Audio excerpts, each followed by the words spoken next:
Recording पण टाकले कोणी जर पाहिलेलं नसेल तर ते रेकॉर्डिंग बघून घ्या. ठीक आहे. आज आपण डिस्कस करणार आहोत एनर्जी फ्लो. कोणत्याही इकोसिस्टमचा जर आपल्याला स्टडी करायचा असेल, एक रिव्ह्यू घेऊयात आपण. कोणत्याही इकोसिस्टमचा जर तुम्हाला स्टडी करायचा असेल ना, तर त्या इकोसिस्टमची पहिले तुम्हाला चेक करावी लागते प्रोडक्टिव्हिटी. कळतंय काय? Productivity of an ecosystem. दुसरी गोष्ट तुम्हाला चेक करावी लागेल, त्या इकोसिस्टम मध्ये कोणी डिकम्पोजर आहेत का, आणि डिकम्पोजिशनची सायकल कशी आहे. डेट्रेटस फूड चेन म्हणतात. डेट्रेटस फूड चेन द्वारे न्यूट्रिएंट जे असते का, ते न्यूट्रिएंट रिलीज होते. आता डेट्रेटस फूड चेनद्वारे न्यूट्रिएंट जे असतात ते त्या एन्व्हायरमेंट मध्ये, त्या इकोसिस्टम मध्ये रिलीज होत असतात. ठीक आहे. प्रोडक्टिव्हिटी जी असते इकोसिस्टमची, त्याद्वारे त्या इकोसिस्टम मध्ये एनर्जी येत असते, म्हणजे बायोमास येत असेल. ठीक आहे. किंवा काय म्हणता येईल, एनर्जी ट्रॅप होत असते त्या इकोसिस्टम. बायोमास किंवा एनर्जी जी बनते ती प्रोडक्टिव्हिटी ऑफ एन इकोसिस्टम यासाठी रिस्पॉन्सिबल असते. म्हणजे जे काही हर्ब्स असतील किंवा जे काही प्लांट असतील ते त्या इकोसिस्टम मध्ये फोटोसिंथेसिस करतात, म्हणजे इकोसिस्टम प्रोडक्टिव्हिटी त्यांच्यावर डिपेंडेंट आहे. दुसरे आहेत डिकम्पोजर्स. ठीक आहे, जे डेट्रेटस फूड चेन फॉर्म करतात. ठीक आहे. आता आपण डिस्कस करू एनर्जी फ्लो. तिसरा पॉइंट, एखाद्या इकोसिस्टम मध्ये फूड वेब असेल किंवा फूड चेन असेल, ते जे असतात ना ते energy flow form. Energy flow form. ठीक आहे. एनर्जी फ्लो कसा होणार आहे. सपोज ग्रास आहे एखाद्या इकोसिस्टम मध्ये ग्रास, तर ती जी ग्रास असेल ती ग्रास काय प्रोड्युसर आहे, बरोबर. ग्रासलँड मध्ये ग्रास प्रोड्युसर आहे. या ग्रासला कोण खाणार आहेत, या ग्रासला सपोज गोट खाणार आहे, तर गोट झाले काय प्रायमरी कन्झ्युमर. गोट काय झाली, गोट झाली प्रायमरी कन्झ्युमर. गोटला सपोज मॅन खाणार आहे, ठीक आहे, तर मॅन झाला काय सेकंडरी कन्झ्युमर. कळते? म्हणजे पहा आता एनर्जी कुठून कुठे फ्लो झाली. ग्रासला गोटने खाल्लं, म्हणजे ग्रास मध्ये असलेली एनर्जी गोटकडे गेली, आणि गोटचं बायोमास वाढला असेल, गोटला एनर्जी मिळाली असेल. या गोटला सपोज मॅनने खाल्लं, तर गोटच्या बॉडीमध्ये जी एनर्जी आहे ती कोणामध्ये गेली, मॅनमध्ये गेली. समजतंय? तर मग प्रोड्युसर कडनं एनर्जी फ्लो झाली through the food chain. Food chain द्वारे प्रोड्युसर कडनं कन्झ्युमर कडे एनर्जी जी आहे ती फ्लो झाली. कळतंय का?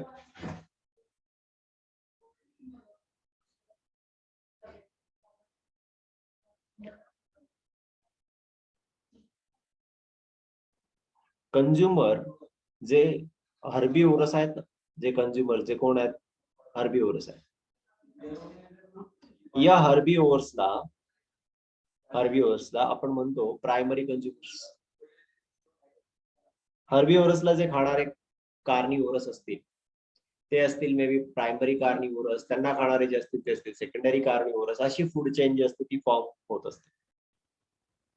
आता ही जी फूड चेन मी सांगितली तुम्हाला इथे, ग्रास जे आहे ते ग्रासला गोट खाणार, गोटला मॅन खाणार, ही जी आहे सिंपल ग्रासलँड फूड चेन आहे, सिंपल ग्रेझिंग फूड चेन. ही जी फूड चेन आहे ही आपल्याला माहित असलेली food chain grazing food chain आहे. ग्रेझिंग फूड चेन म्हणजे जे ग्रास असेल त्याला हर्बीवोरस खातील, हर्बीवोरसला मॅन झाला सेकंडरी कंझ्युमर. ठीक आहे. त्यानंतर आणखी एक फूड चेन असते एनर्जी फ्लो मध्ये, ती आहे detritus food chain. Detritus food chain मध्ये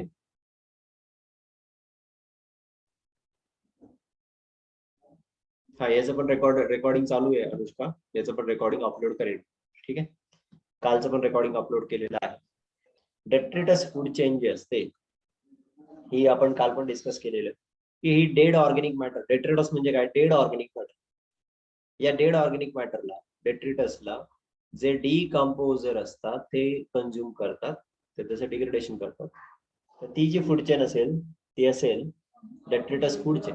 ही सुद्धा हेटेरोट्रॉफिक ऑर्गॅनिझम्सने बनलेली चेन आहे. हेटेरोट्रॉफिक ऑर्गॅनिझमने बनलेली चेन आहे. जो डेड मॅटर आहे, जो डेट्रिटस आहे, त्याला ऑर्गॅनिझम्स कंझ्युम करतात, लाईक फंगाय असतील किंवा बॅक्टेरिया असतील, ठीक आहे. एन्झाईम्स रिलीज करतात फंगा आणि बॅक्टेरिया, आणि या डेड ऑर्गॅनिक मॅटरला कंझ्युम करतात, त्यापासून न्यूट्रिएंट्स रिलीज करतात, ठीक आहे. ही जी प्रोसेस आहे ही आहे डेट्रेटस फूड चेन.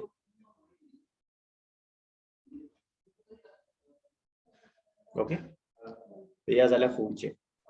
पुढे बघा, जर आपण GFC म्हणजे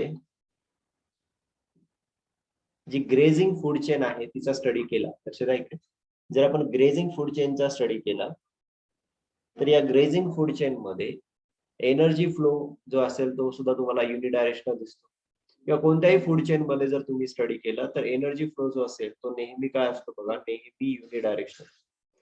एनर्जी फ्लो हा नेहमी काय असणार आहे, युनिडायरेक्शनल असणार आहे. म्हणजे जे हर्ब्स आहेत किंवा प्लांट्स आहेत, प्लांट कडनं एनर्जी हर्बीवोरस कडे जाईल, हर्बीवोरस कडनं ती एनर्जी जी असेल ती कार्निवोरस कडे जाईल, कार्निवोरसला जर कोणी खाणारा कंझ्युमर असेल त्याकडे जाईल, त्याला कोणी खाणारा असेल तो त्याकडे जाईल, आणि जो टॉप मोस्ट कंझ्युमर असेल ना त्याच्याकडे सर्वात कमी एनर्जी असेल. हे लक्षात घ्या, सर्वात कमी एनर्जी कोण असेल, जो टॉप मोस्ट कंझ्युमर असेल त्याकडे सर्वात कमी एनर्जी असेल. कळतंय? ओके, जो प्रोड्युसर असेल त्याकडे सर्वात जास्त एनर्जी असेल ट्रॅप झालेली, आणि एनर्जी जशी जशी फ्लो होते त्यातली खूप सारी एनर्जी लॉस सुद्धा होते, पण ती एनर्जी खूप सारी प्रत्येक स्टेप मध्ये काय होणार, लॉस होणार आहे.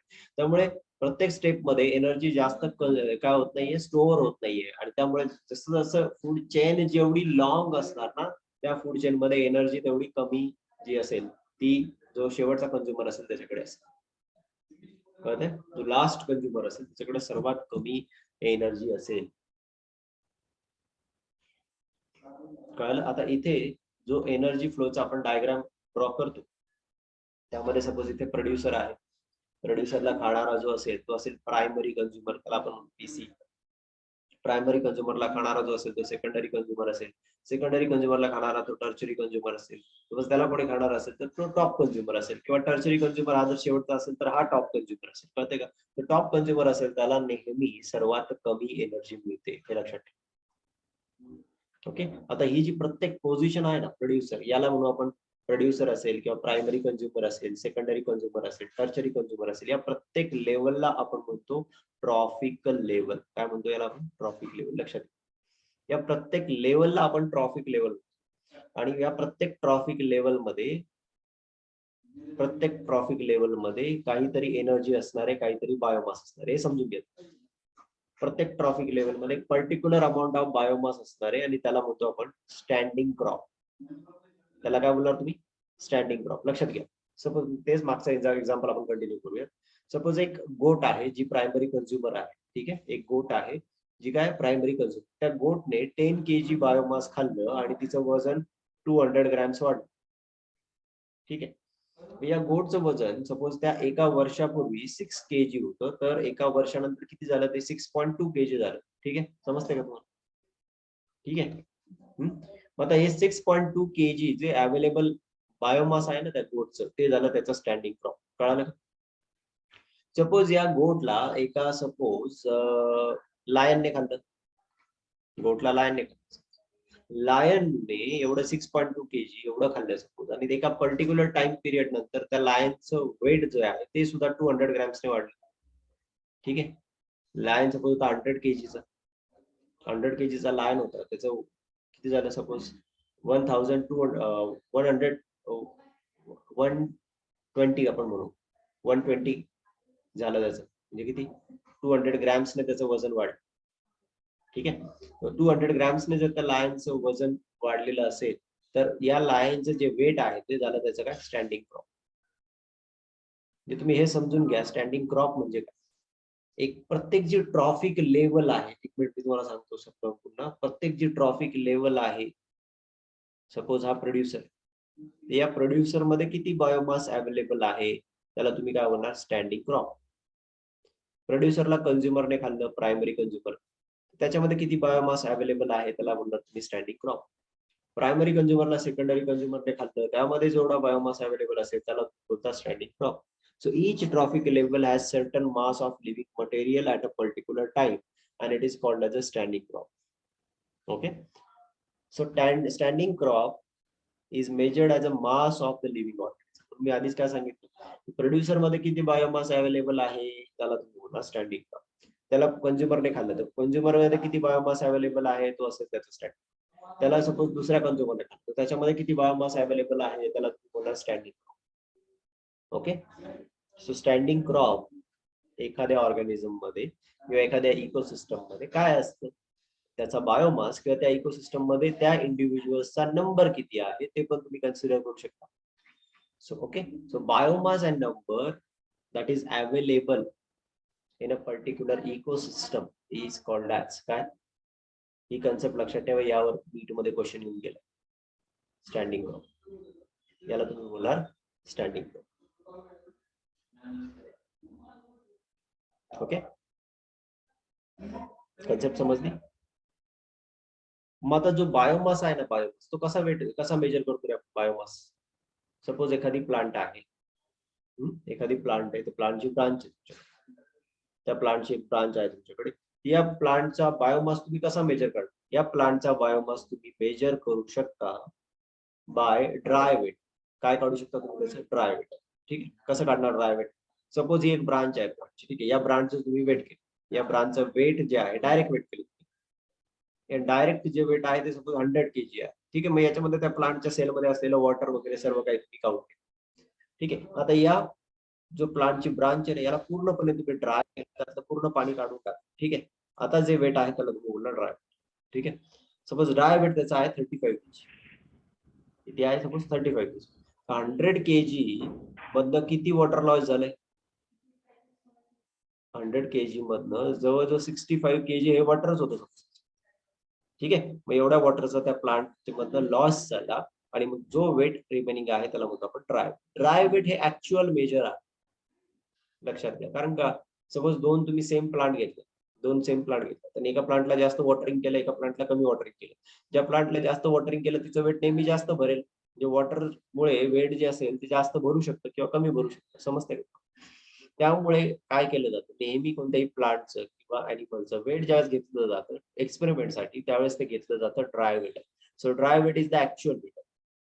कळलं, म्हणून ड्राय वेट जे असतं ते घेतलं जातं. मग एनसीईआरटीने क्वेश्चन विचारलाय की आपण फ्रेश वेट घेतो की ड्राय वेट घेतो, आणि ड्राय वेट का ऍक्युरेट असतं. ठीक आहे, तर कळालं तुम्हाला ड्राय वेट का ऍक्युरेट असतं. कारण ड्राय वेट जे असेल त्याच्यामध्ये वॉटरचं वेट आपण कन्सिडर करत नाही. ठीक आहे, आता पहा आपण ट्रॉफिक लेवल डिस्कस केलेले आहेत. ट्रॉफिक लेवल म्हणजे काय, सपोज प्रोड्युसर असेल तर त्या प्रोड्युसर कडनं कंझ्युमर कडे फूड पास होतं. त्या कंझ्युमरला आणखी कोणी कंझ्युमर खाईल कळतंय. म्हणजे या पहिल्याला म्हटलं आपण प्रायमरी कंझ्युमर, त्याला जो खाणार आहे त्याला म्हटलं आपण सेकंडरी कंझ्युमर, त्याला जो खाणार आहे त्याला म्हटलं आपण टर्चरी कंझ्युमर. तर मग इथे प्रत्येकाकडनं दुसऱ्याकडे एनर्जी जी असते ती काय होत जाते, फ्लो होत जाते. आणि ही जी एनर्जी फ्लो होत जाते यालाच म्हणतो आपण फूड चेन, बरोबर का नाही, फूड चेन. आणि प्रत्येक जी फीडिंग लेवल आहे, प्रत्येक फीडिंग लेवल म्हणजे प्रोड्युसर सनलाईटचा वापर करतायत. ठीक आहे, प्रायमरी कंझ्युमर जे असतात ते प्रोड्युसरला खातात, सेकंडरी कंझ्युमर ते प्रायमरी कंझ्युमरला खातात, टर्चरी कंझ्युमर ते सेकंडरी कंझ्युमरला खातात. म्हणजे इथे फूड चेन एक फॉर्म. आणि ही जी फूड चेन जी आहे, या फूड चेन मध्ये ही प्रत्येक लेवल काय आहे समजून घ्या. शब्दाचा मिनिंग आहे ट्रॉफिक लेवल. ट्रॉफिक लेवल म्हणजे फीडिंग. आता इथे एक नवीन लॉ आपण डिस्कस करणार आहे. त्या लॉचं नाव आहे 10% लॉ. लक्षात घ्या, कोणता लॉ डिस्कस करणार आहेत आपण आता, 10% लॉ. तर जो लॉ आपण डिस्कस करणार आहोत तो आहे 10% लॉ. हा लॉ काय सांगतो 10% law.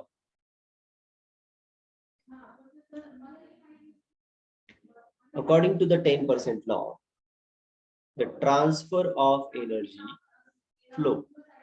According to 10% law, the transfer of energy flow. यावर पण नीट मध्ये क्वेश्चन असतात. The transfer of energy flow.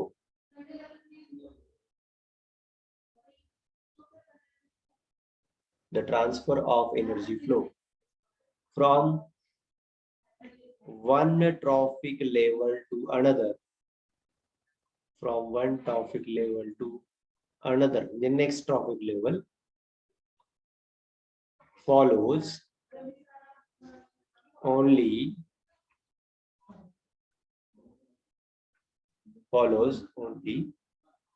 10% energy.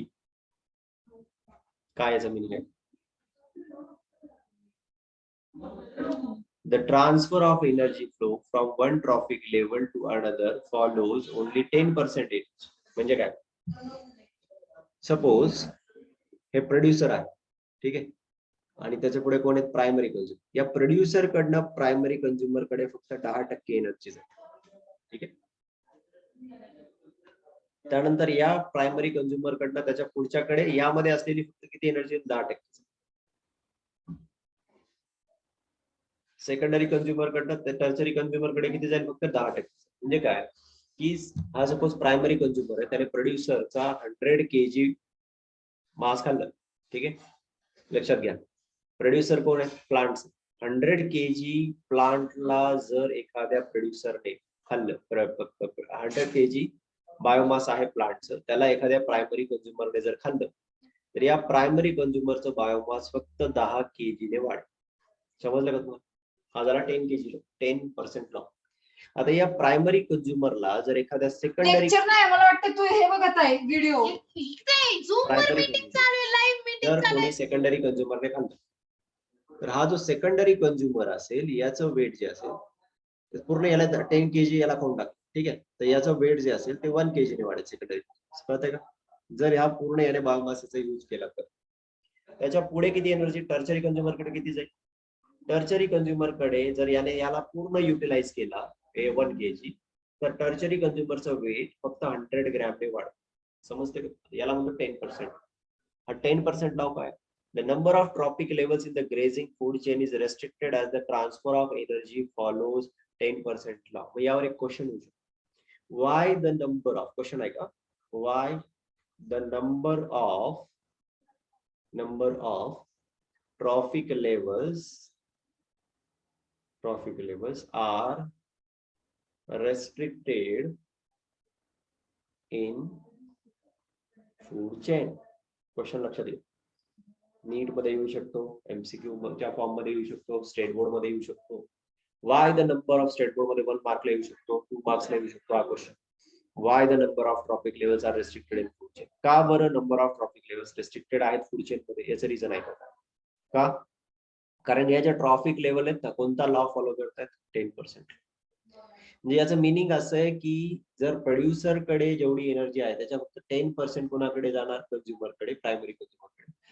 Primary consumer कडनं सेकंडरी कंझ्युमर कडे फक्त 10% जाईल, सेकंडरी कंझ्युमर कडनं टर्चरी कंझ्युमर कडे फक्त 10% जाईल. दिस इज अ 10%. आणि यामुळे काय होईल बघा, जो सर्वात टॉपचा असेल ना त्याला सगळ्यात कमी एनर्जी मिळते, लक्षात घ्या. मग जर फूड चेन खूप लॉंग असेल, तर जो शेवटी तर एनर्जी पोहोचणारच नाही. कळतंय ना? म्हणून काय असतं का, एनर्जी जर पोहोचलीच नाही शेवटी तर फूड चेन जी असेल ती लॉंग असून चालणार नाही. म्हणून फूड चेन कशी असली पाहिजे? नेहमी रेस्ट्रिक्टेड असली पाहिजे आणि शॉर्ट असली पाहिजे, आणि ती शॉर्टच असते, ठीक आहे. म्हणून इथे हा क्वेश्चन आहे, why the number of trophic levels are restricted in the food chain? Food chain मध्ये नंबर ऑफ ट्रॉपिक लेवल्स का रेस्ट्रिक्टेड असतात? कारण एनर्जी फक्त 10% जी असते ती फ्लो होते एका ट्रॉपिक लेवल कडनं पुढच्या ट्रॉपिक लेवल. ठीक आहे. आता आपल्याला डिस्कस करायचा नेक्स्ट पॉइंट तो आहे ecological pyramids. Next point that we are going to discuss is ecological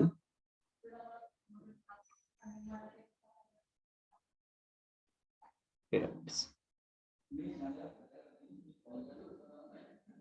ecological pyramid आपण काही एक्झाम्पल्स घेऊ. पहिला आपण इकोलॉजिकल पिरामिड बघू. ट्रॉफिक लेवल नुसार pyramid of biomass. Pyramid of काय बघा? बायोमास. पिरामिड ऑफ बायोमास काय? तुम्ही ग्रासलँड इकोसिस्टम कन्सिडर करा. ग्रासलँड इकोसिस्टम कन्सिडर करा.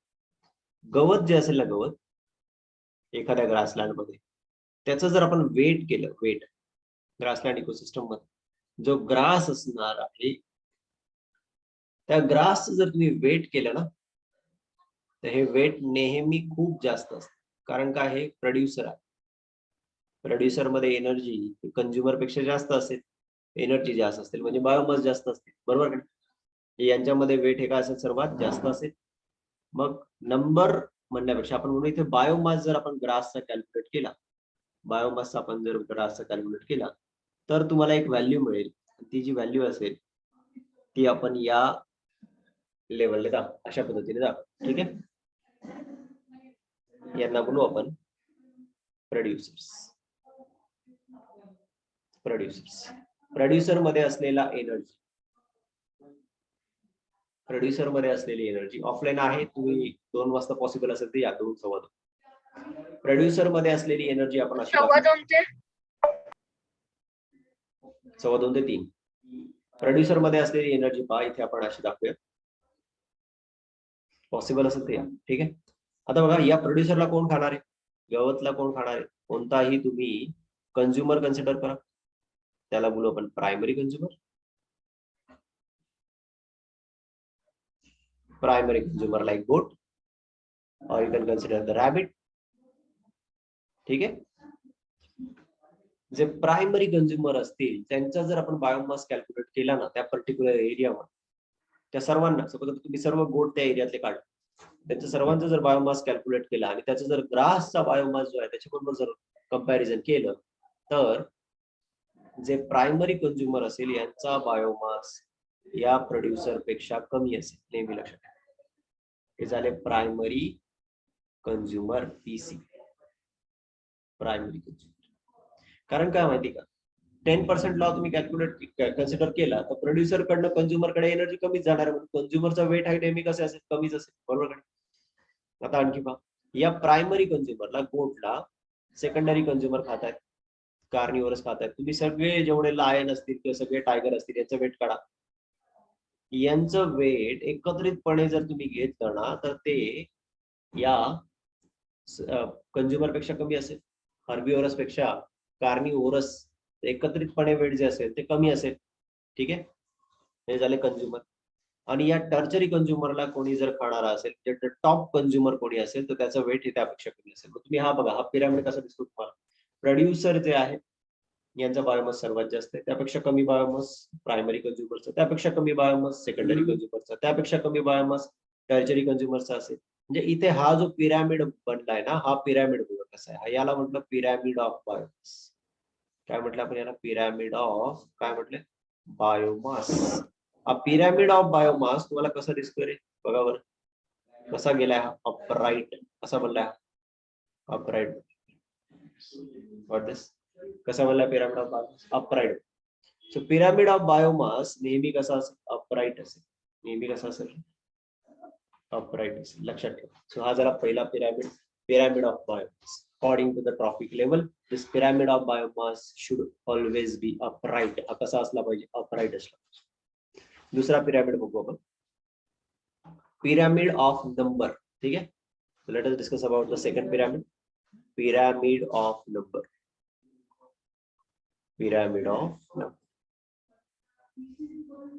तर पुन्हा तुम्ही तेच इकोसिस्टम कन्सिडर करू शकता, ग्रासलँड इकोसिस्टम. ठीक आहे, ग्रासलँड इकोसिस्टम जर तुम्ही कन्सिडर केली, आता तुम्ही काय करायचं, गवत जे आहे ना, गवत ग्रास, त्यांचा तुम्हाला नंबर कॅल्क्युलेट करतात. हे पॉसिबल तर नाहीये. ठीक आहे, मग स्टॅटिस्टिकली त्याला कॅल्क्युलेट केलं जातं. स्टॅटिस्टिकली म्हणजे काय, एखादा स्क्वेअर मीटर एरिया आहे ना त्याच्यामध्ये किती गवत आहे असं कॅल्क्युलेट केलं जातं. मग तो एरिया किती आहे त्याने त्याला मल्टिप्लाय केलं जातं आणि ही व्हॅल्यू काढली. ठीक आहे, तर मग पिरामिड ऑफ नंबर तुम्ही जर ग्रासलँडचा काढला तर ग्रासचा नंबर जर तुम्ही बघितला तर ऑब्व्हियसली तो सर्वात जास्त असेल. ग्रासचा नंबर काय असेल, खूप जास्त असेल. बरोबर, आणि तुम्ही जर या ग्रासला खाणारे गोट असतील किंवा बफेलोज असतील किंवा रॅबिट असतील यांचा नंबर काढला तर तो ग्रास पेक्षा नेहमी काय असणार आहे, कमीच असणार आहे. यांचा नंबर काय असणार, त्यापेक्षा कमीच असणार आहे. ठीक आहे, आणि गोटला खाणारे तुम्ही कार्निवोरस लायन असतील, टायगर असतील यांचा नंबर काढा. ठीक आहे, यांचा नंबर हा याच्यापेक्षा कमी असणार आहे. कळते की नाही. ठीक आहे, म्हणजे जर इथे तुम्ही पाहिलं तर हा पिरॅमिड सुद्धा कसा आहे, बरोबर कसा आहे. इथे झाला कोण, प्रोड्युसर. बरोबर, इथे कोण झाला, प्रायमरी कंझ्युमर. इथे कोण झाला, सेकंडरी कंझ्युमर. बघा ना तुम्ही, हा ग्राफ तुम्हाला कसा मिळेल, कसा मिळाला, कसा मिळाला. हा जो ग्राफ आहे हा ग्राफ तुम्हाला मिळाला अपराईट. हा कसा मिळाला ग्राफ तुम्हाला, अपराईट. म्हणून हा पिरामिड ऑफ नंबर हा सुद्धा कसा आहे बघा, कसा आहे अपराईट. कोणत्या केसमध्ये ग्रासलँड इकोसिस्टमच्या केसमध्ये पिरामिड ऑफ नंबर जो आहे तो अपराईट आहे. Remember this, it is upright. Pyramid of number कसा आहे, अपराईट आहे. आता पिरामिड ऑफ नंबर अपराईट आहे. मग आता आणखी एक एक्झाम्पल घेऊ आणि त्या एक्झाम्पल नुसार पिरामिड ऑफ नंबर जो असेल ना तो इन्व्हर्टेड पण असू शकतो, त्याबद्दल बोलूया. Pyramid of number tertiary consumer तुम्ही टाकू शकता. जर इथे सपोज कोणी असेल फूड चेन मध्ये, सपोज लायन टायगरला कोणी खाणार असेल तर त्याला तुम्ही म्हणू शकता टर्चरी. ठीक आहे, इथे तुम्ही ह्युमनला टाकू शकता. ठीक आहे, पण ती जी संख्या असेल ती त्या एखाद्या एरियामध्ये ती जी संख्या असेल ती नेहमी ग्रास पेक्षा कमीच असणार आहे, लक्षात. ठीक आहे, इथे ग्रासलँड इकोसिस्टम मध्ये आपण इथपर्यंतच घेऊ. ठीक आहे, ही फूड चेन एवढीच आहे, एवढीच लांब आहे. ठीक आहे, प्रायमरी कंझ्युमर त्याला खाणारे लायन टायगर सेक्रेटरी, त्यांना कोणी खात लायन टायगर. ठीक आहे, म्हणून ही इकोसिस्टम एवढीच आहे. यामध्ये ही ट्रॉफिक लेवल एवढीच दाखवतो. ठीक आहे, एवढी दाखवली तर तुम्हाला अपराईट मिळतोय. आता हा पिरामिड ऑफ नंबर आणखी एका वेगळ्या पद्धतीने आपण स्टडी करू.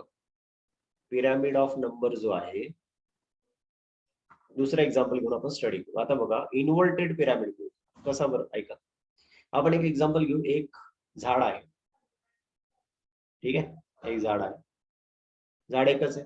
ठीक आहे, झाड काय झालं रे, काय झाला, प्रोड्युसर, बरोबर.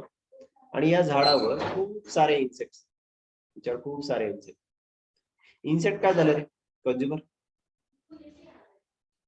इन्सेक्ट काय झाले, कंझ्युमर झाले. ठीक आहे, याच्यावर खूप सारे इन्सेक्ट. तुम्ही याचा पिरामिड काढा बरं, कसं मिळेल तुम्हाला. प्रोड्युसर एकच आहे, बरोबर का नाही, बरोबर. प्रोड्युसर एकच आहे आणि या प्रोड्युसरवर असणारे जे कंझ्युमर आहे त्यांची संख्या खूप जास्त आहे. इन्सेक्टची संख्या खूप जास्त आहे. आता हा पिरामिड बघा बरं कसं झालं. हा पिरामिड इन्व्हर्टेड झाला की नाही, समजते का. कसा झाला हा पिरामिड, कसा आहे हा पिरामिड, इन्व्हर्टेड आहे. दिस पिरामिड इज इन्व्हर्टेड, समजते. सो पिरामिड ऑफ बायोमास जो असेल, पिरामिड ऑफ बायोमास तो नेहमी अपराईट असेल, बरोबर. पण पिरामिड ऑफ नंबर ग्रासलँड इकोसिस्टमच्या केसमध्ये तो अपराईट आहे, बरोबर. पण जर आपण या इथे एक ट्री आणि त्यावर असणारे इन्सेक्ट्स या केसचे जर कन्सिडरेशन केलं तर हा पिरामिड ऑफ नंबर जो आहे तो इन्व्हर्टेड आहे. कसा आहे, इन्व्हर्टेड, लक्षात घ्या. So pyramid of number can be upright और इट कॅन बी, बोला काय, इन्व्हर्टेड असू शकतो. समजलं का. Pyramid of number can be inverted. Got this?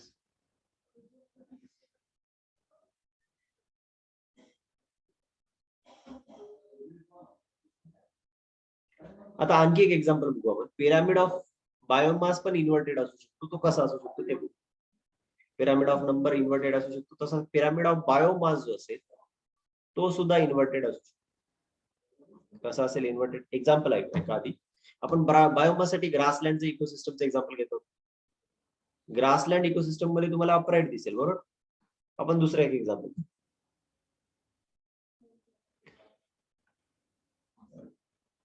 तुम्ही ऍक्वाटिक इकोसिस्टम कन्सिडर करा बायोमास साठी. ऍक्वाटिक इकोसिस्टम कन्सिडर, एक पॉन्ड आहे सपोज, त्या पॉन्ड मध्ये हे वॉटर आहे. पॉन्ड आहे, पॉन्ड मध्ये वॉटर आहे. ठीक आहे, पॉन्ड मध्ये काय आहे, वॉटर. जसं वॉटर इथे जमा होईल ना, इथे काही फायटोप्लांक्टन ग्रो होतील. कळत आहे का, कोण ग्रो होतील, फायटोप्लांक्टन. ठीक आहे, आता फायटोप्लांक्टनचा बायोमास जो असेल बघा, फायटोप्लांक्टनचा बायोमास हा इथे दाखवला आहे. ठीक आहे, आता या फायटोप्लांक्टनला खाणारे काही प्लांक्टन असतात ते हेटेरोट्रॉफिक असतात. ते असतात झू प्लांक्टन. कोणते प्लांक्टन, फायटोप्लांक्टन फोटोसिंथेटिक असतात, पण झू प्लांक्टन जे असतात ना ते हेटेरोट्रॉफिक असतात. लक्षात घ्या, खूप इम्पॉर्टंट एक्झाम्पल. फायटोप्लांक्टन कसे आहेत, फायटोप्लांक्टन आर फोटो ऑटो. बरोबर. म्हणजे काय आहेत फायटोप्लांक्टन? इथे जे फायटोप्लांक्टन आहे म्हणजे डायटम्स असतील, ठीक आहे, डेस्मिड्स असतील, हे झाले फायटोप्लांक्टन. हे जे फायटोप्लांक्टन असतात हे असतात प्रोड्युसर्स. काय असतात? प्रोड्युसर्स. या फायटोप्लांक्टनला खातात झू प्लांक्टन. कोण खाणार त्या? Zooplankton. So these are the zooplankton. ते झू प्लांक्टन्स आर हेटेरोट्रॉफ. बरोबर.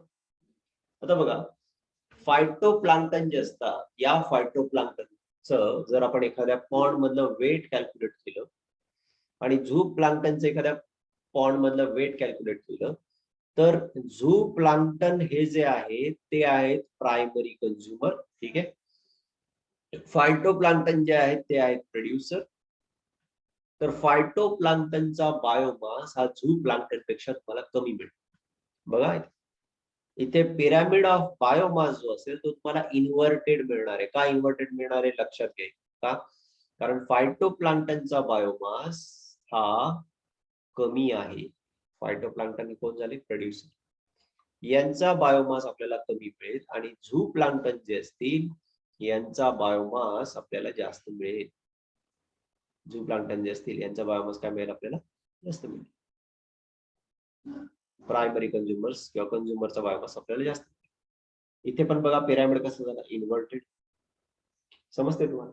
So pyramid of number and pyramid of biomass can be inverted. बघा पिरामिड ऑफ बायोमास अपराईट कोणत्या केसमध्ये आहे? एक्झाम्पल आपण डिस्कस केलेलं आहे ग्रासलँड इकोसिस्टम मध्ये, ज्यामध्ये गवत जे असेल त्याचं वेट जे असेल ते जास्त असेल, गवताचं वेट जे असेल ते जास्त असेल. ठीक आहे. त्यांना खाणारे जे काही अॅनिमल्स असतील त्यांचं वेट त्यापेक्षा कमी, त्यांना खाणारे जे असतील त्यांचं वेट त्यापेक्षा कमी. मग या केसमध्ये तो मिळेल तुम्हाला upright pyramid of biomass. Pyramid of number सुद्धा तुम्हाला ग्रासलँड इकोसिस्टमचं एक्झाम्पल घेतलं तर अपराईट मिळेल, सेम मिळेल. त्याच्याबद्दल जर तुम्ही नंबर कॅल्क्युलेट केला तर ग्रासलँड मध्ये असलेला गवत ग्रास जो असेल त्याचा नंबर हा जास्त असेल, त्यांना खाणारे जे असतील त्यांचा नंबर त्यापेक्षा कमी असेल, त्यांना खाणारे जे असतील त्याचा नंबर त्यापेक्षा कमी असेल.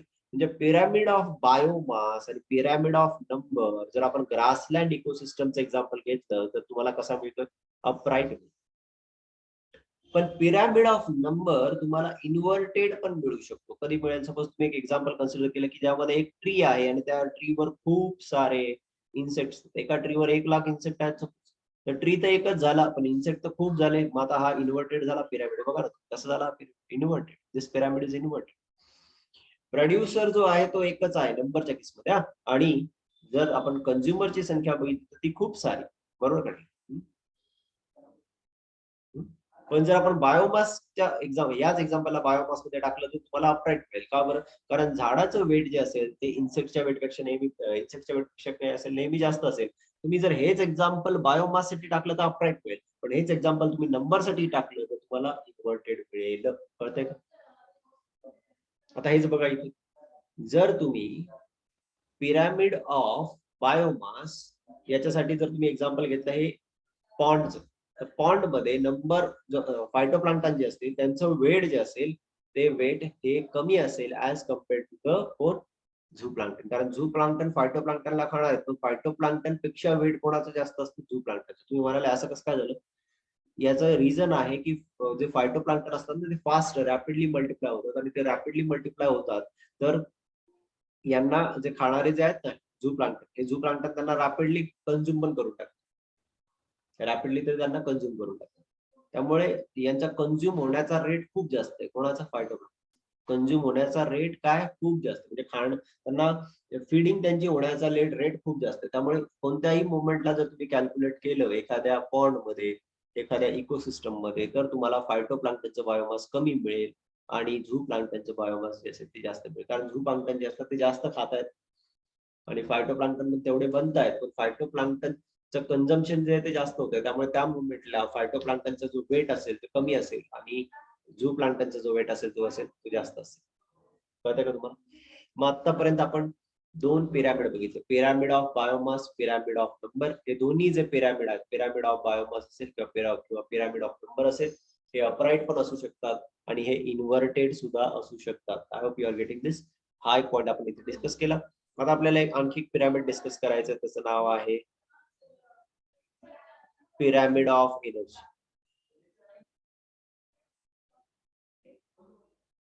आता आपल्याला डिस्कस करायचं पिरामिड ऑफ एनर्जी मध्ये काय तुम्हाला माहिती आहे की प्रोड्युसर जे असतात त्या प्रोड्युसर कडनं 10% एनर्जी कोणाकडे जाईल प्रायमरी कंझ्युमर कडनं त्याकडनं एनर्जी कोणाकडे जाईल सेकंडरी कंझ्युमर कडे म्हणजे फक्त 10% एनर्जी ही पुढे पुढे जाते बरोबर का नाही म्हणजे एनर्जी फ्लो हा नेहमी कसा असणार आहे युनिडायरेक्शनल असणार आहे ठीक आहे एनर्जी फ्लो हा नेहमी युनिडायरेक्शनलच असणार आहे आणि एनर्जी फ्लो हा नेहमी जर युनिडायरेक्शनल असेल तर हा जो पिरामिड असेल हा नेहमी अपराईटच असेल का बरं अपराईट असेल pyramid of energy is always upright कारण जे प्रोड्युसर असणार त्यांच्यामध्ये एनर्जी सर्वात जास्त असणार ठीक आहे जे कंझ्युमर त्यांना खातायत त्याच्यामध्ये एनर्जी त्यापेक्षा कमी असेल बरोबर जे कंझ्युमर या प्रायमरी कंझ्युमरला खातायत त्यांच्यामध्ये एनर्जी त्यापेक्षा कमी असेल आणि जे टर्चरी कंझ्युमर असतील त्याच्यामध्ये एनर्जी त्यापेक्षा कमी असेल म्हणजे आपण ऑलरेडी डिस्कस केलंय की जे टॉप मोस्ट कंझ्युमर असतील यांच्यामध्ये एनर्जी ही सर्वात कमी असेल नॉट दिस टॉप मोस्ट जे कंझ्युमर असतील यामध्ये सर्वात कमी एनर्जी असणार आहे म्हणून पिरामिड ऑफ एनर्जी जे आहे पिरामिड ऑफ एनर्जी लक्षात pyramid of energy is always upright कळालं मग आज आपण जे पिरामिड डिस्कस केले ते लक्षात ठेवा pyramid of biomass pyramid of number pyramid of biomass and pyramid of number can be upright or it can be inverted but the pyramid of the energy is always upright pyramid of energy नेहमी कशी असेल upright असेल not this so here we will stop आपण इथे stop करूयात उद्याच्या lecture मध्ये आपण इकॉलॉजिकल सक्सेशन डिस्कस करूयात आणि उद्या लेसन आपण कंप्लीट